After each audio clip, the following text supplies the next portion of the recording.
Assalamualaikum warahmatullahi wabarakatuh. Perkenalkan, saya Fajri Asrullah dari SMP Negeri 3 Sipangkatis, Kabupaten Bangka Tengah. Selama lebih dari 11 tahun, saya telah mengabdikan diri sebagai seorang guru IPA di jenjang SMP.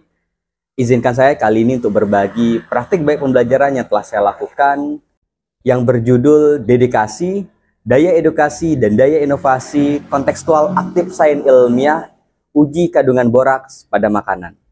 Selamat menyaksikan. SMP Negeri 3 Sipangkatis merupakan sekolah yang terletak di Jalan Raya Penagan, Desa Pasir Garam, Kabupaten Bangka Tengah. Letak geografis sekolah kami juga merupakan wilayah yang berbatasan dengan Kabupaten Bangka. Letak geografis ini menjadikan sekolah kami sebagai ruang belajar bagi murid-murid yang datang dari berbagai latar belakang sosial dan budaya, dengan karakteristik lingkungan yang khas pedesaan. Mata pelajaran IPA di sekolah itu seringkali dihadapkan pada tantangan bagaimana menjembatani antara konsep teoritis dengan fenomena nyata yang dihadapi oleh murid dalam kehidupan sehari-hari. Kebanyakan muridnya mengingat istilah-istilah ilmiah yang disampaikan oleh guru, namun belum sampai mampu memahami potensi penerapan sains dalam kehidupan sehari-hari. Dampaknya, pembelajaran menjadi monoton, murid menjadi lebih pasif, dan pembelajaran menjadi bersifat hafalan saja dan kurang bermakna. Pemanfaatan teknologi dalam pembelajaran IPA sudah sering kali saya gunakan dan mempermudah saya dalam menyampaikan materi maupun pelaksanaan asesmen bagi murid. Namun dari refleksi yang saya lakukan, teknologi sejatinya hanyalah media bantu yang memperlancar proses belajar, bukan menjadi tujuan utama pembelajaran itu sendiri. Saya menyadari bahwa sebesar apapun kemajuan teknologi, ia tidak akan memiliki makna tanpa konteks yang dekat dengan kehidupan murid. Pengalaman belajar murid di sekolah idealnya membawa mereka menjadi lebih dekat dengan kenyataan yang mereka temui dalam kehidupan sehari-hari. Dengan demikian, murid mampu menghubungkan antara materi yang dipelajari di kelas dengan situasi nyata yang dihadapi mereka di lingkungannya. Pendekatan belajar mendalam berbasis kontekstual ini menjadi sangat penting dalam menyiapkan murid agar memiliki pengetahuan, sikap, dan keterampilan yang relevan dan dibutuhkan mereka pada masa kini.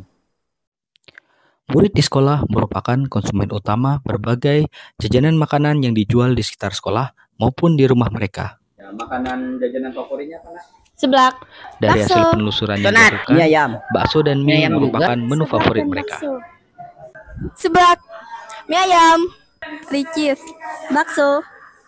Di balik popularitas jajanan yang terkenal di kalangan murid, seringkali muncul kekhawatiran terkait keamanan bahan yang digunakan. Keterbatasan alat dan bahan yang ada di laboratorium tidak menjadi hambatan dalam praktik pengujian boraks pada makanan, melainkan menjadi tantangan sekaligus peluang inovasi pembelajaran yang akan dilakukan. Kami menggunakan bahan uji alami yaitu adalah kunyit, di mana kunyit mudah sekali ditemukan di lingkungan sekolah maupun rumah peserta didik.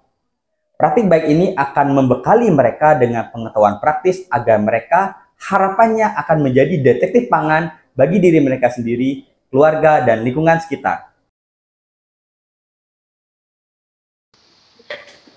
Baik, Assalamualaikum warahmatullahi wabarakatuh. Apa kabarnya anak-anak hari ini? Nah, anak-anak, ada pun tujuan pembelajaran kita pada hari ini. Yang pertama adalah anak-anak Bapak harapkan mampu menjelaskan, mampu memahami dan membedakan jenis-jenis dari zat adiktif tersebut. Semua itu bisa melakukan uji sederhana untuk mendeteksi kandungan boraks pada makanan, khususnya bakso, dengan menggunakan indikator yang alami. Ini adalah terkait tentang zat adiktif, mulai kemudian apa saja adiktif dari zat adiktif tersebut dan bagaimana dampak dan gunanya dalam kehidupan sehari-hari. Daripada penelitian, kalau nanti kita hari ini akan melakukan praktik terkait zat adiktif jenis zat pengawet, di mana kita akan mengidentifikasi apakah makanan yang kalian konsumsi, yaitu kita sedang membawa bakso, kemudian minyak, kita akan lihat apakah makanan tersebut itu mengandung boraks atau tidak. Namun sebelum memasuki praktik tersebut, Murid memulai kegiatan dengan membuat ekstrak kunyit dengan cara dihaluskan serta menghaluskan bakso dan mie basah yang akan diujikan. Apa? Kim? Dah, berarti yang ini selanjutnya mau uji apa? Mie ya? Oke, mie yang dihaluskan. Selama proses praktikum berlangsung, guru mendampingi proses belajar murid sembari melakukan asesmen terhadap proses pembelajaran yang sedang berlangsung. Tusuk ke baksonya, tapi nanti Nunggu ada ekstrak kunyitnya dulu.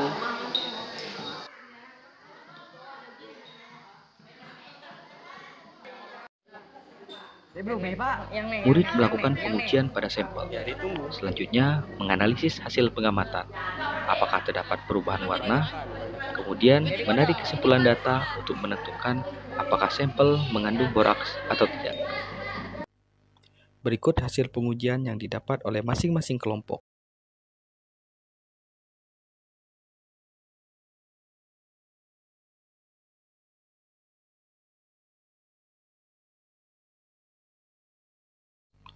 Dari hasil pengujian yang dilakukan, terdapat satu sampel yang menunjukkan bahwa bahan makanan tersebut positif mengandung boraks. Selanjutnya, murid membuat poster edukatif bertema bahaya penggunaan boraks pada makanan. Poster juga dibagikan ke media sosial agar pesan edukatif bisa menjangkau masyarakat luas dan memberikan dampak sosial yang nyata. Dari pelaksanaan rangkaian praktik baik yang telah dilakukan, ini menunjukkan dampak nyata bagi murid dari berbagai aspek, baik dia kognitif, psikomotorik, dan juga afektif.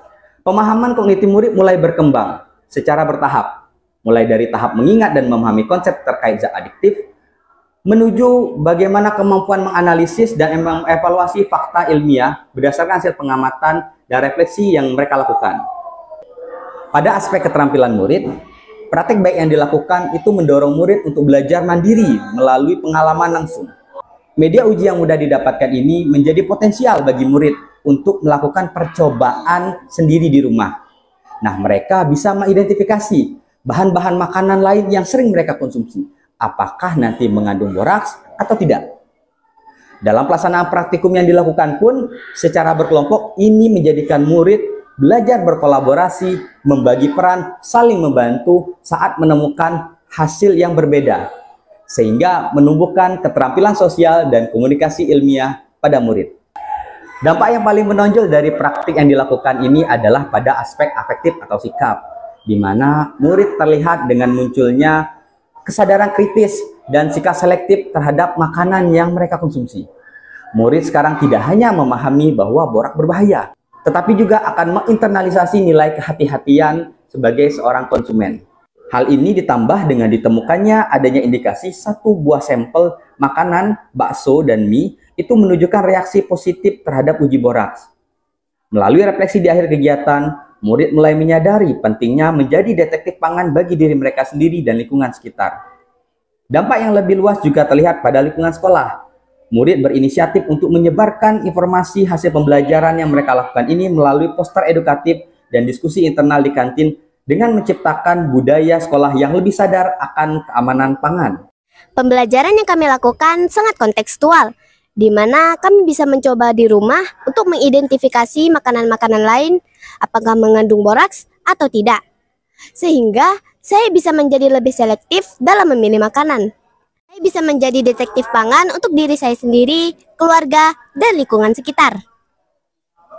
Pembelajaran kemarin tentang boraks, saya mengetahui bahwa beberapa makanan bakso itu mengandung boraks, yang dimana kita tahu boraks itu adalah zat yang tidak baik untuk makanan. Itu dapat mengawetkan makanan tersebut jika kita makan. Dan saya ingin tahu apakah makanan saya sehari-hari itu mengandung boraks atau tidak. Untuk pembelajaran yang dilakukan oleh Pak Fajri, pelajarannya cukup menarik dan sudah sangat menginspirasi bagi semua siswa dan semua guru, khususnya saya sebagai guru IPA. Konsepnya juga sangat kontekstual sekali dengan kehidupan sehari-hari murid, berhubungan dengan kehidupannya langsung dengan lingkungannya. Untuk bagi saya, praktek ini dapat diterapkan dan dapat dicoba. Yang untuk saya ajarkan kepada siswa dengan materi yang sama, yaitu materi aditif pada bahan-bahan makanan.